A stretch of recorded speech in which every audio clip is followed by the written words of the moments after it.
Olá! Está no ar o último episódio dessa temporada do Se Liga na UFG. É isso mesmo, depois de um ano chegamos ao nosso programa número 32.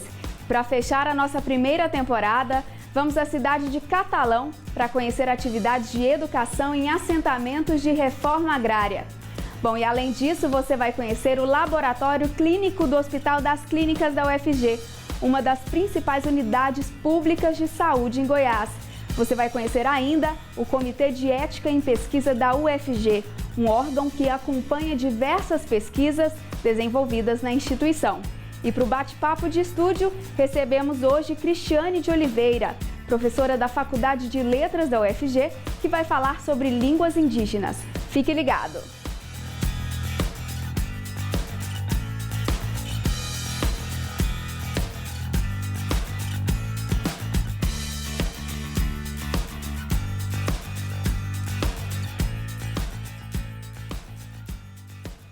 O Se Liga foi até a cidade de Catalão para conhecer a atuação da UFG em um projeto de educação para jovens e adultos de assentamentos de reforma agrária. Você conhece o Pronera, não? Então confira a nossa reportagem.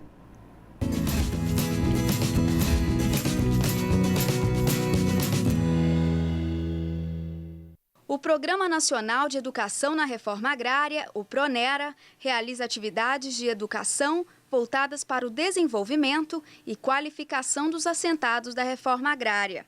O programa administra mais de 40 salas de aula em assentamentos no estado de Goiás. Ele é um convênio INCRA-UFG, juntamente com os movimentos sociais, né, a FETAEG, a FETRAF, o MST e o Terra Livre, né, que são os coordenadores pelos movimentos sociais. Né, nós temos um comitê gestor desse projeto de extensão, né, onde senta a universidade, os movimentos sociais e o INCRA. Né? E todas as decisões administrativas são tomadas em conjunto. As decisões pedagógicas são tomadas pelo núcleo da Universidade Federal de Goiás. Com a parceria dos docentes da UFG, o programa busca democratizar o conhecimento no campo. Quem tem a chance de estudar sente os benefícios no dia a dia. Ajuda, porque às vezes a gente queria, estudando aqui, a gente aprende mais até negociar, né? Porque às vezes quer vender um pouco a mais, uma galinha, fazer negócio num gado, num porco. Então isso aí está ajudando muito. Nós vamos para o intervalo, mas é rapidinho. Não saia daí, logo logo estamos de volta.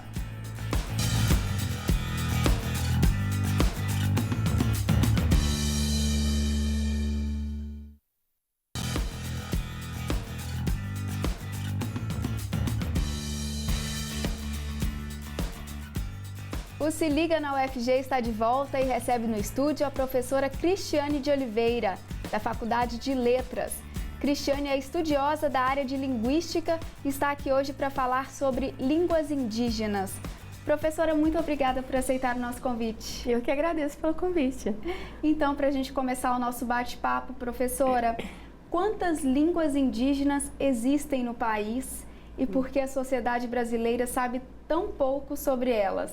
Bom, nós temos em torno de 160 a 180 línguas faladas no Brasil atualmente, das indígenas, além de outras que também são faladas, que são línguas de migração.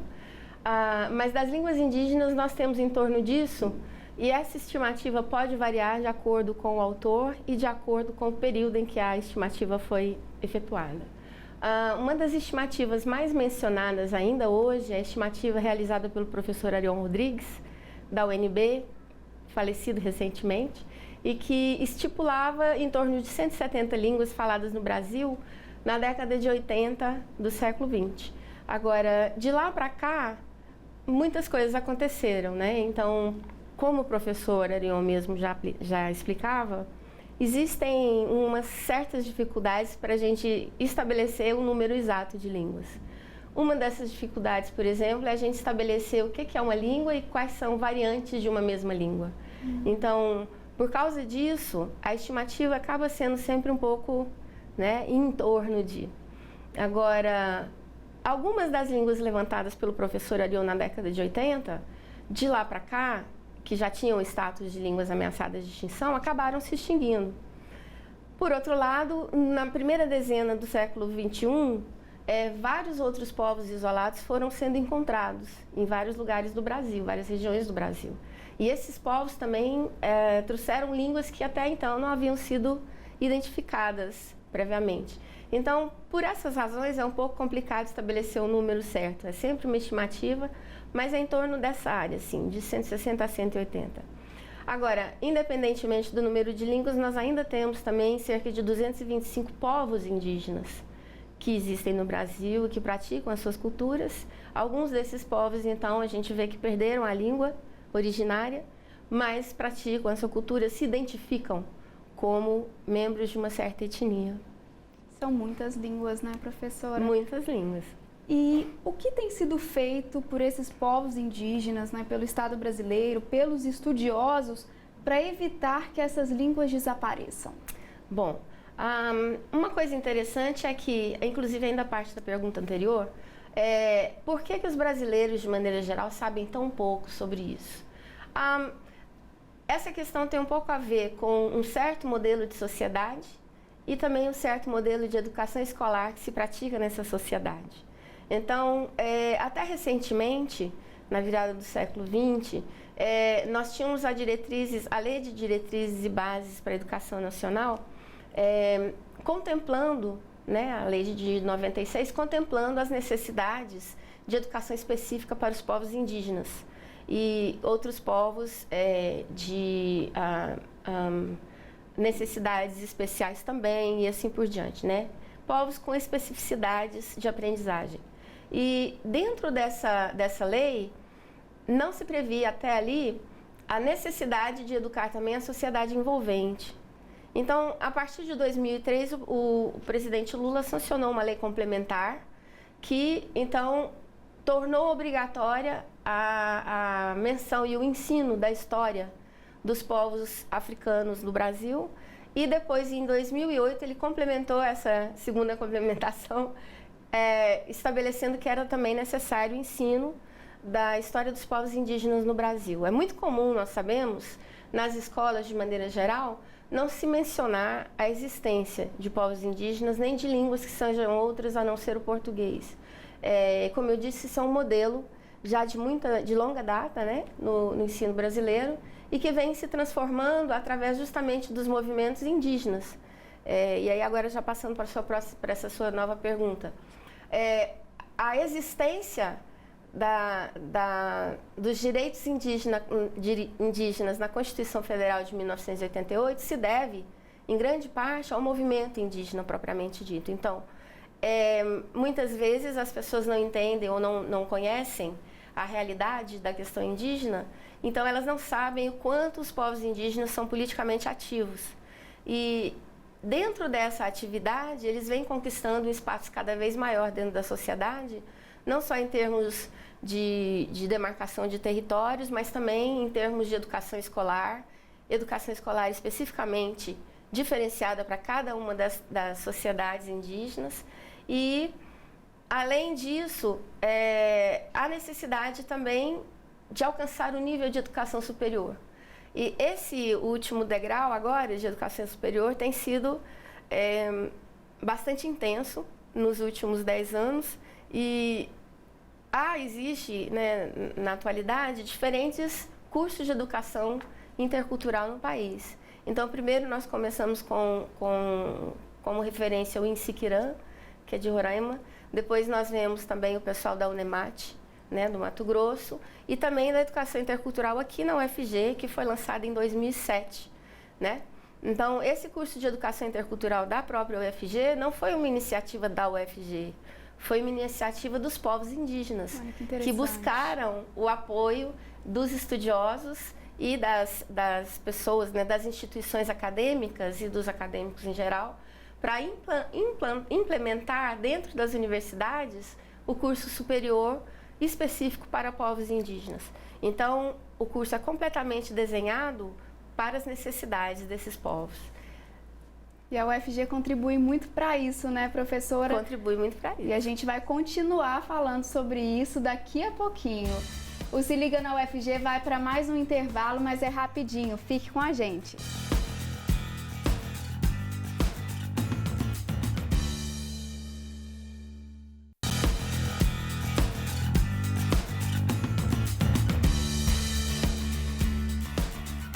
O Se Liga na UFG está de volta com o nosso bate-papo de estúdio.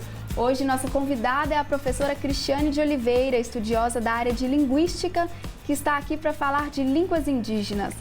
Professora, como estávamos falando no bloco anterior, o que tem sido feito pela UFG, pelos estudiosos, para que as línguas indígenas não desapareçam? Sim. Como eu havia dito, o movimento indígena foi que trouxe o curso de Educação Intercultural para a UFG. Eles lançaram mão da presença de pesquisadores, vários pesquisadores que são da UFG e que têm realizado estudos de área antropológica, sociolinguística, linguística e assim por diante, junto a esses povos, e eles então lançaram mão desse conhecimento prévio conosco para que nós pensássemos juntos num curso de educação que fosse específico para as necessidades de cada uma dessas comunidades. Inicialmente, o curso de Educação Intercultural foi pensado para os povos da região da bacia do Rio Araguaia e Tocantins. Mas com o andamento do curso e a solidificação do curso, novos estudantes estão chegando da região do Xingu e de outras áreas do Brasil, inclusive, né? Então é bastante interessante e gratificante também essa possibilidade de nós podermos contribuir para que os próprios indígenas se tornem os pesquisadores das suas próprias línguas. Então, essa é uma das grandes contribuições que nós linguistas temos dado, né, para auxiliar, então, na manutenção dessas línguas. O curso de Educação Intercultural, por exemplo, é bastante fundamentado naquela filosofia da transdisciplinaridade. Então, nós não trabalhamos exatamente com disciplinas isoladas, né? Nós buscamos alcançar os processos próprios de aprendizagem de cada um dos povos, né?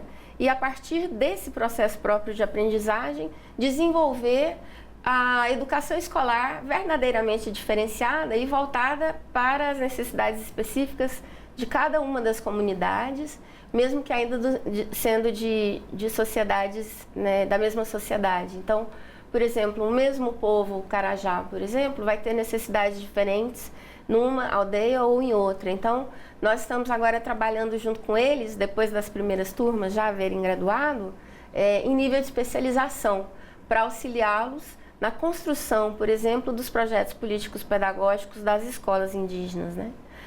Outra iniciativa também dos próprios indígenas, que tem sido o resultado dessa formação da UFG, para que esses estudantes de graduação se tornem pesquisadores, né, e profissionais da educação posteriormente, nas próprias aldeias, né, que essa é a meta.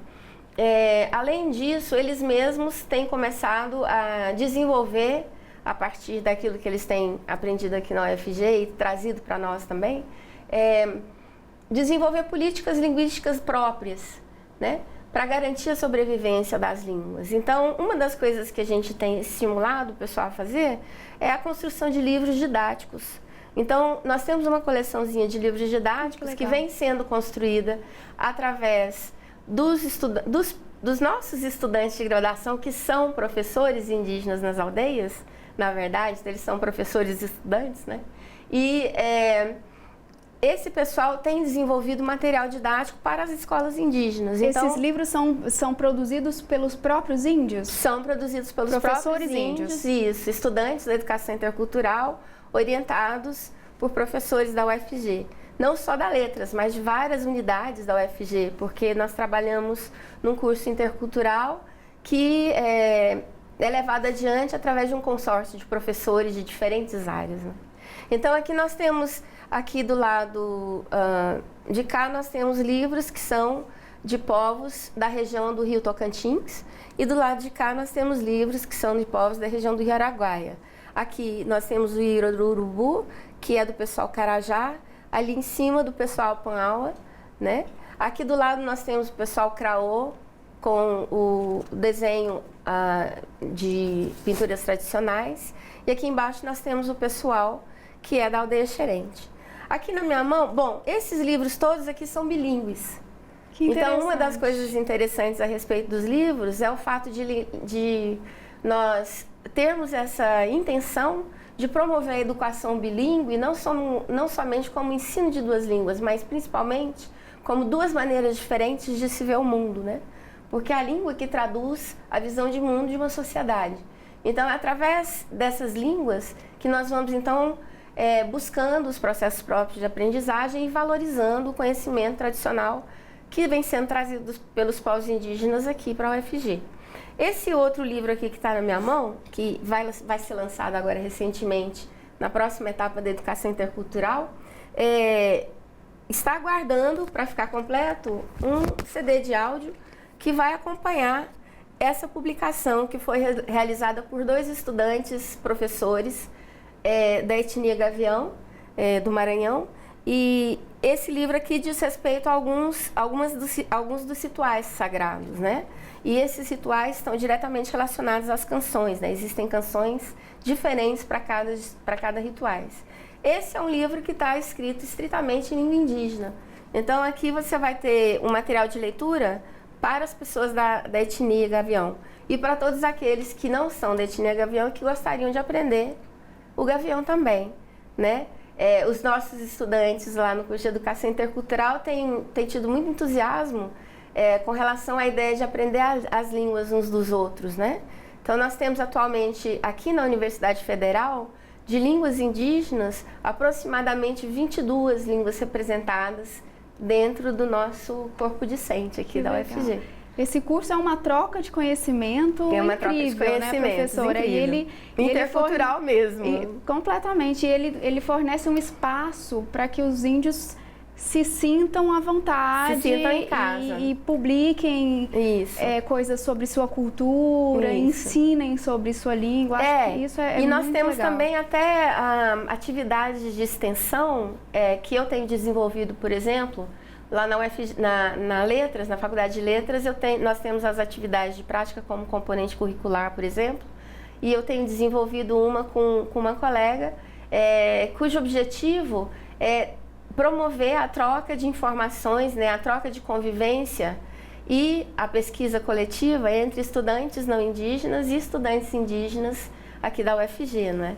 E então a minha colega Glaucia Vieira Cândido tem trabalhado com línguas da família Pano e o pessoal da educação intercultural tem uma variedade de línguas lá e nós temos promovido essa busca de conhecimento por parte dos não indígenas a respeito dos indígenas e vice-versa. É um ótimo trabalho, professora. Obrigada pela aula sobre línguas indígenas. Foi um prazer recebê-la no programa hoje. Obrigada a vocês. Obrigada pelo convite. Viu? Igualmente. Bom, Se Liga na UFG vai para o último intervalo. Antes disso, confira as dicas do virtual.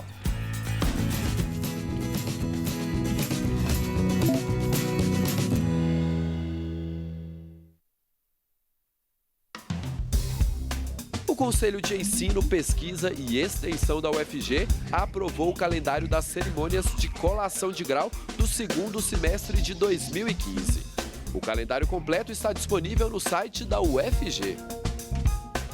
O site da UFG conta agora com um software especializado para atendimento a pessoas com deficiência auditiva e visual. O programa traduz conteúdos de textos para libras ou reproduz por meio de sintetizador de voz. Acesse e confira.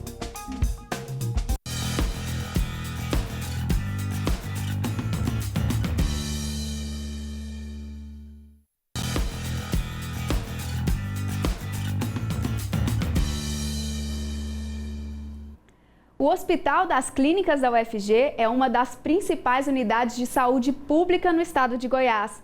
Ele conta com um laboratório de referência que realiza exames em diversas áreas.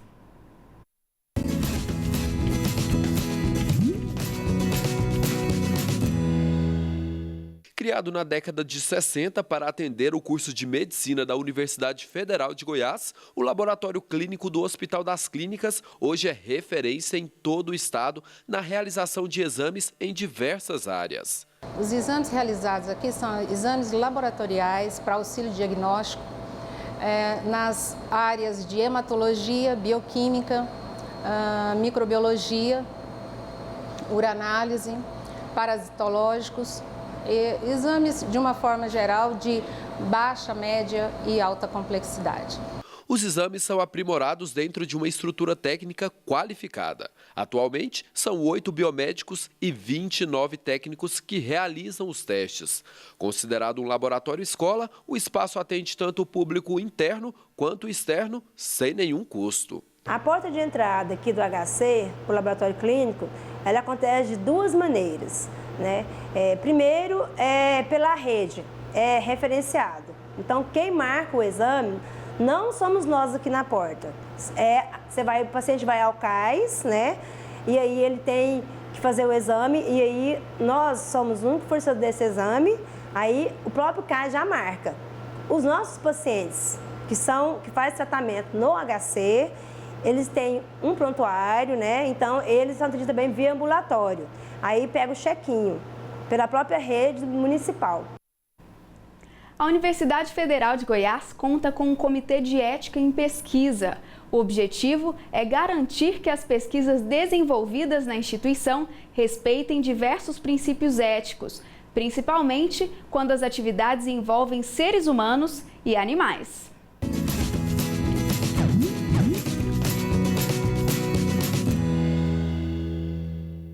De olho no tratamento dos animais usados em pesquisas e ensino, a Pró-Reitoria da UFG criou a Comissão de Ética no Uso de Animais. Os 3 R's, redução, reposição e refinamento, são preocupações do grupo, além do bem-estar do animal. Os 3 R's é o princípio para a gente reduzir o número de animais, né, na pesquisa ou nas aulas.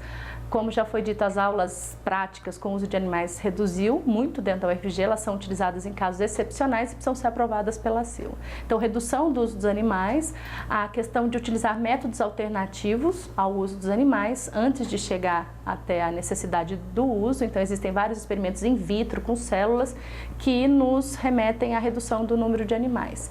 E o refinamento da metodologia. Então, animais isogênicos, animais que têm uma característica que a gente possa reduzir o número e garantir a reprodutibilidade da pesquisa e dos dados obtidos. A comissão é formada por professores, conselheiros que avaliam os projetos e aulas. Entre outros critérios, é analisado o sofrimento do animal e os princípios humanitários. Nós temos projetos com roedores, com camundongos, com ratos, com bovinos, com aves. Então a gente tem peixes, uma gama de conselheiros para avaliar a característica ética do projeto. O Se Liga na UFG está chegando ao fim. Hoje encerramos a nossa primeira temporada. O que você achou do nosso programa? Gostaria de enviar comentários, sugestões? Fique à vontade. Então anote o e-mail que está aí na sua tela. E a TV UFG está com uma novidade, viu? O seu novo site está no ar. Nele você tem acesso a todo o conteúdo da emissora, ao canal do YouTube, às redes sociais e muito mais.